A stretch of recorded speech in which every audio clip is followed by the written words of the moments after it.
Learn how to make an adorable ghost drawstring bag with this step-by-step tutorial. You can download the free pattern for this by following the link in the description below. It is completely free, no email address or anything. Start by prepping the ghost eyes. Fold over the seam allowance on the black pieces of fabric and baste them in place.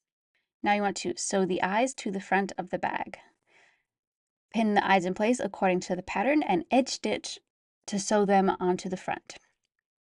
After sewing, you can remove the basting stitches from the previous step.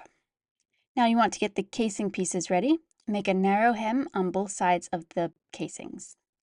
Fold the casings in half and sew them to the front and back of the bag. Sew through all the layers and then press the casing up away from the bag. Now you want to prep the tab pieces. Sew the length of the tabs and then turn them to the right side and press. Baste the tabs to the bottom of the ghost bag.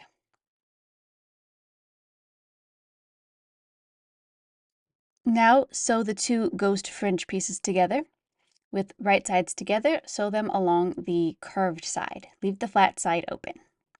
After sewing, you want to clip the seam allowance and turn the fringe to the right side.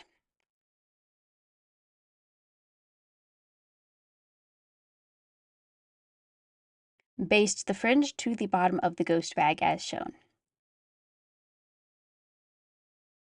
Now you want to sew the front and back of the bag together. Be careful not to catch the fringe in the side seams. You only want to sew through the fringe along the bottom seam.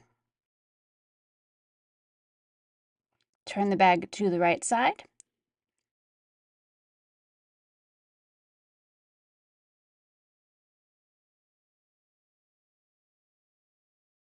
And then you want to add the drawstring to the casing. You need 2 pieces of string, and they both need to go all the way around both casings. So one string you'll insert through the left side, thread it all the way through so it comes back around to the left. And the other one will start at the right and come back around to the right side. Then you want to tie each string around the tabs at the bottom of the bag. And that's it. You have finished your cute drawstring ghost tote bag.